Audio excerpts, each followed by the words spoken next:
You will hear a number of different recordings, and you have to answer questions on what you hear. There'll be time for you to read the instructions and questions, and you have a chance to check your work. All the recordings will be played once only. The test is in 4 sections. At the end of the test, you will be given 10 minutes to transfer your answers to your answer sheet. Now turn to Section 1. Section 1. You will hear a conversation between Simon and Lisa. First, you have some time to look at questions 1 to 10.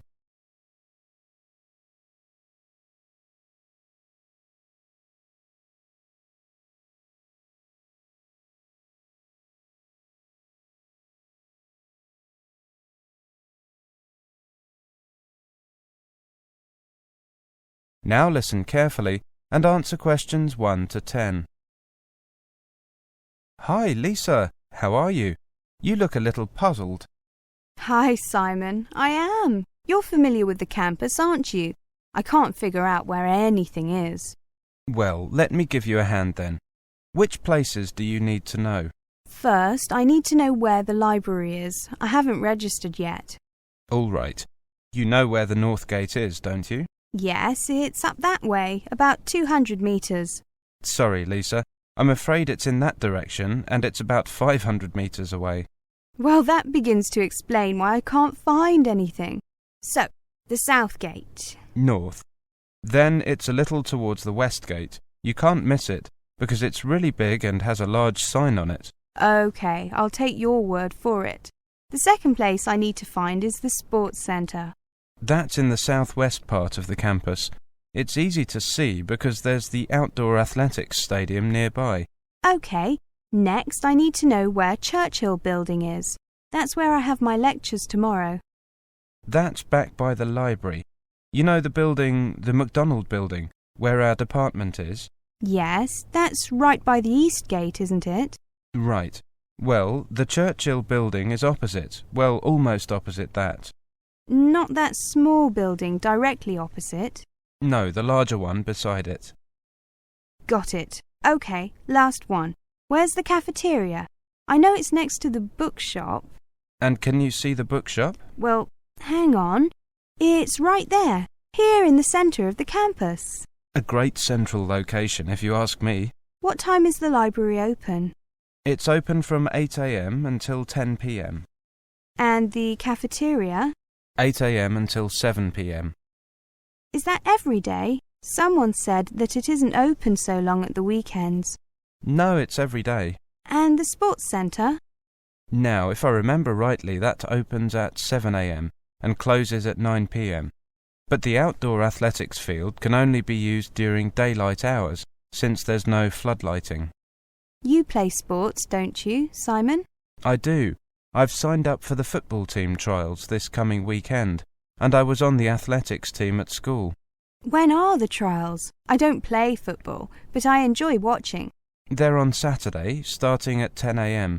The organisers said that we should expect to be there until mid-afternoon, probably until around 3. Well, I've got things to do in the morning, but I'll come along after lunch. I hope you survive until then. So do I. I think that in the morning they'll be aiming to sort out the people with ability from the no-hopers.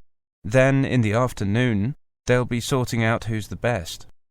OK, well, good luck with that. I'll see if Leslie wants to come along. OK, see you Saturday.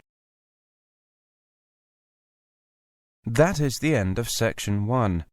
You now have half a minute to check your answers.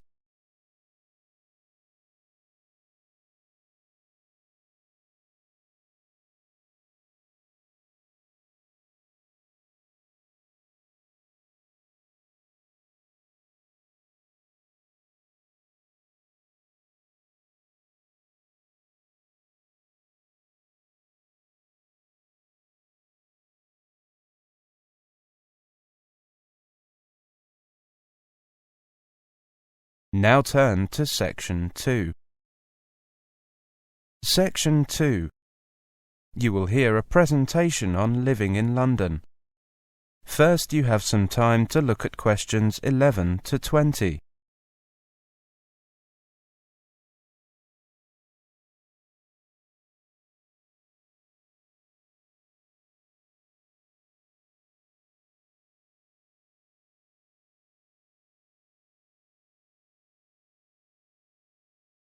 Now listen carefully and answer questions 11 to 20.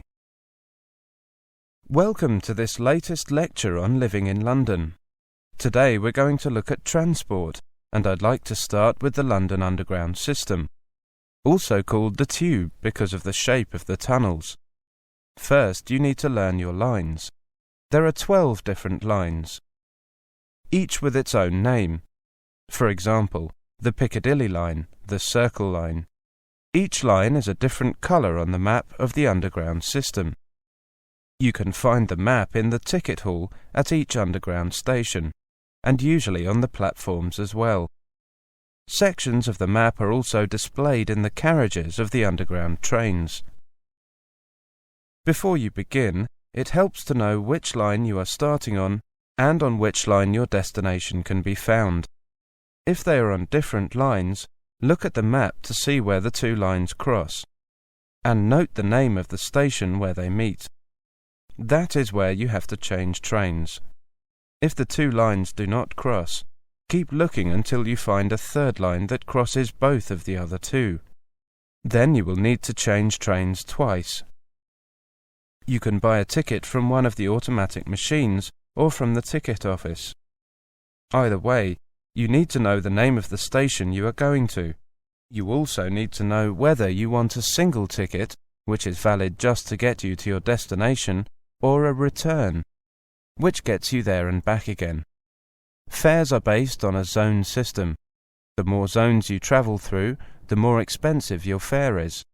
There are 6 zones, with Zone 1 covering central London and Zone 6 covering the outskirts of the system, including, for example, Heathrow Airport. Most of the underground maps show which stations are in which zones. A single ticket for travel through all 6 zones currently costs £4. Depending on how far you are travelling and how many journeys you need to make, it may be cheaper to buy a one-day travel card, which gives you unlimited travel on all London Underground and bus services. The day you buy it. A one-day travel card covering all 6 zones currently costs £8. You can also buy an Oyster card. This is the best option if you are going to be in London for a long time. You get a discount on all tickets, usually about 10%. And you don't have to queue to buy tickets. Just buy credit for your card and then use it as directed when you enter and leave underground stations at the start and finish of your journeys. At underground stations you must pass through an automatic gate. Put your ticket into the slot to the right of the gate. When the gate opens, pass through. As you pass through, your ticket will pop up from another slot on the top. Pull your ticket out and take it with you. You need it at the end of your journey. This is the same procedure for travel cards. With Oyster cards, you hold your card over the card reader at special automatic gates. If you have baggage with you, you can go through a special larger gate where you can pass through more easily. Show your ticket to an attendant and ask him or her to let you through this gate. Most stations have long escalators leading to and from the trains. Try to stand to the right-hand side, leaving space for people to walk past you on the left. When changing trains, get off at the station where the line you are on crosses the line you need. Follow the signs for the line you need and the direction you want to go in. When you leave the system, you must pass through an automatic gate again to leave the station. Put your ticket in the slot as before. If you bought a return ticket or a travel card, your ticket will pop up for you to collect again, so that you can use it later. If you bought a single ticket, or if you are on the return trip of your return ticket, your ticket will stay in the machine. To find out more about the London Underground, check the official website, www.thetube.com. This site also has the map and information in numerous foreign languages. Now, let's move on to... That is the end of section 2. You now have half a minute to check your answers.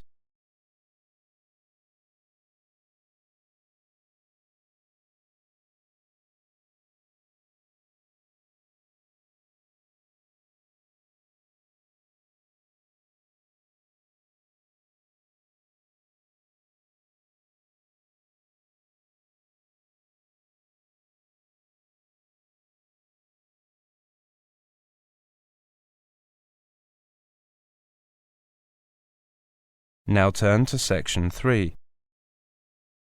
Section 3. You will hear a conversation between the advisor and an overseas student. First, you have some time to look at questions 21 to 30.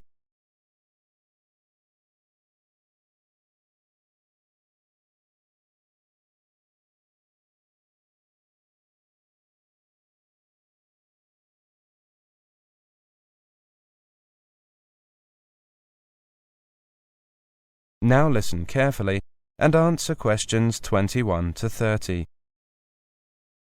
Good afternoon. How can I help you? Good afternoon. My name is Helena Schwartz. I have an appointment at 3. Ah, yes. Come in. Please take a seat. Now, what can I do for you? Well, I need some advice about my studies. I'm a foreign student from Germany, and, well, I heard that this is the place to come. It certainly is. So, what kind of problems are you having? It's quite normal for students to meet problems, particularly overseas students who might not be familiar with the British way of life or education system. Well, my first problem is the workload. That's a common problem, even with British students. It seems to me that the biggest difference between university and secondary school is that university students have to do a lot of work on their own, and it's sometimes useful to get advice on how to take control of your time and work effectively. You're right. The obvious thing to do is to make a schedule and stick to it. Bear in mind that there is enough time to do the work and enough time for extracurricular activities. You mean that I shouldn't overload myself? Right. But moreover, be careful to spread your work out over the weeks and months. Don't do anything for a while, then get worried because you have little time to get assignments finished. Yes, that's clear. We get a lot of students coming to us with that problem, so we've produced a leaflet about it. You should have received one during orientation, but sometimes, well, here you are. Thank you. I'll read it carefully later. Okay, and feel free to come back if you have any questions about it. Okay. My second problem is with research. Are you going to complain that the library isn't open at the weekends? How did you guess? We get so many students complaining about that. We're trying to get that changed, but, well, to be honest, the library staff already work long shifts, and unless we can get extra staff, the library has to remain closed at the weekends. I understand, but... I know. It makes organising your time even more important. Make sure that you get all the books you need from the library before the weekend. Then devote some of your weekend time to making notes from the books at the weekend. The problem is that I'm easily distracted when I'm working at home, rather than in the library. Well, an alternative strategy is to work longer hours during the week, when the library is open, and do no work at all at the weekends. Sometimes it's very useful to forget about studies for a day or two each week. Yes, that might be better for me. I can concentrate on my work in the library and then leave the weekends free. Also, I have some problems with my essay assignments. Could you have a look at these and tell me what you think? Certainly. I see. Well, even if you plan your writing carefully, this can come to nothing if the assignment doesn't actually answer the question. That really is the most important thing to remember. You must read the question extremely carefully and give it a great deal of thought before you even start planning or writing your first draft. It's also essential to check your work for errors. Everybody makes them, and they can influence the professor marking the work. So always take time at the end to check what you have written. Many overseas students ask a British student to check their work for them. I have a short list of people who will do this for a small fee if you'd like it. That's okay. I have several British friends. I'm sure I can bribe them to check my grammar and spelling. Good. Anything else? Yes, there is. I find it hard to keep up sometimes in lectures. Do you have any tips for me? I was thinking of recording them using an MP3 player. Then I can listen to it again afterwards and... Well, a lot of people find them useful. But some people point out that you might never actually have time to listen to the recording again. Something else you could try is checking your notes with a friend after the lecture. Go for a coffee or something. Yes, that's a good idea. Thanks. Thank you very much for your help. That's what I'm here for. That is the end of section 3. You now have half a minute to check your answers.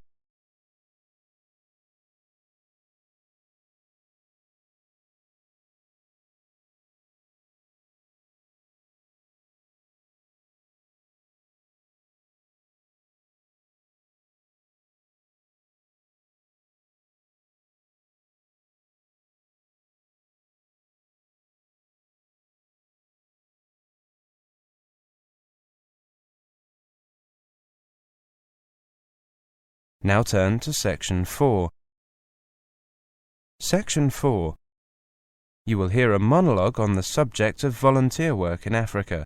First, you have some time to look at questions 31 to 40.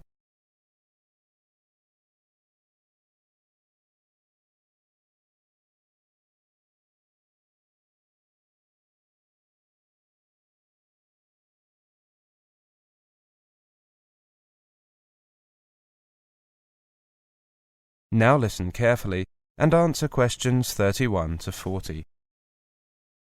Good morning, everybody. I'm Jane Winter, and I'm here to tell you a little about the possibility of volunteer work in Africa.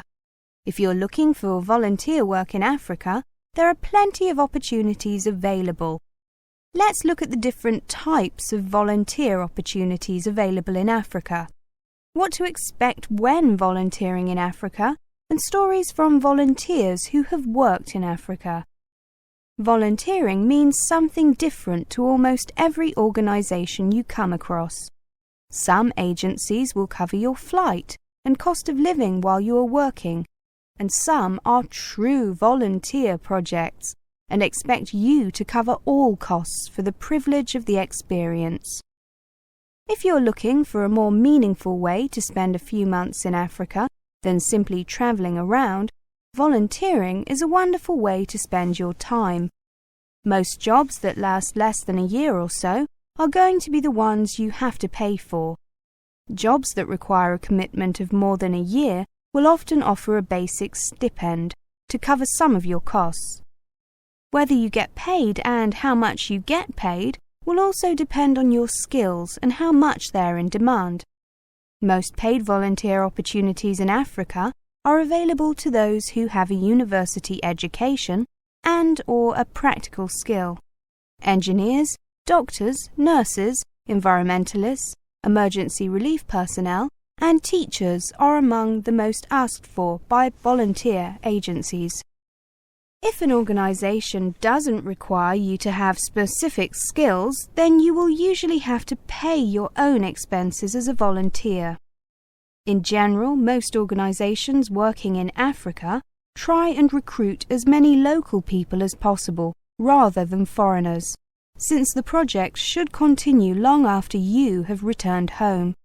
So don't take it personally if your intention to help people in Africa is rejected.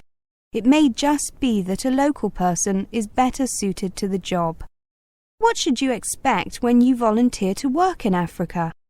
Conditions are usually basic. Most volunteer opportunities take place in rural areas, where you may not have ready access to running water and electricity. Housing can be very basic, and you will likely be staying with local families. A word about cultural adaptability. As in most countries in the world, rural communities are usually more traditional than urban centres. As you will be working closely with the local population, you will have to dress and behave in accordance with what is acceptable locally.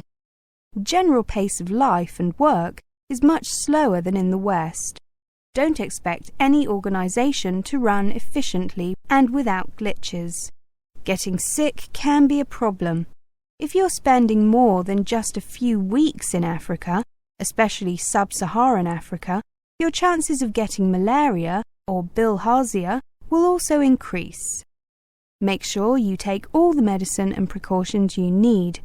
The organisations you work with should brief you about health issues, and don't forget that local nurses and doctors will have plenty of experience with these common afflictions, probably more than your doctor at home.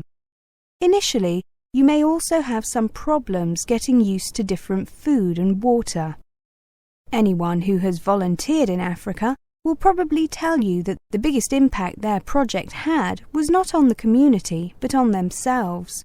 Spending time immersed in another culture will change the way you look at life and is part of the appeal of volunteering. Before you decide to volunteer in Africa, you may be interested to learn what the typical experiences are of people already in the field. Later, we'll look at a selection of volunteer stories and experiences from Africa.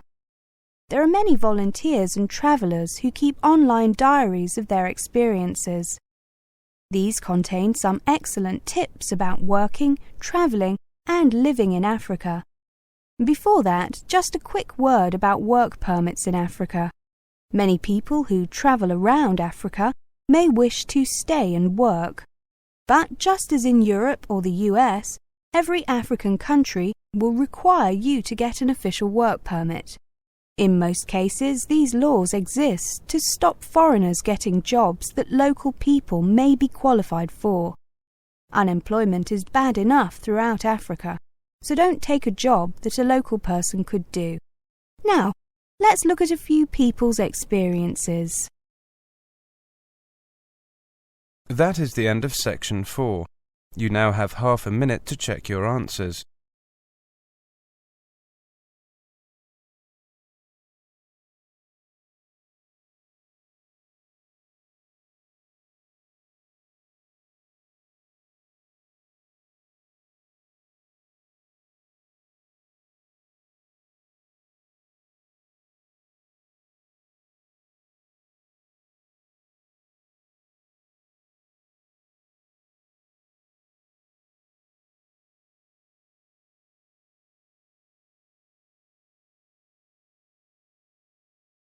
That is the end of the listening test. In the Ielts test, you would now have 10 minutes to transfer your answers to the listening answer sheet.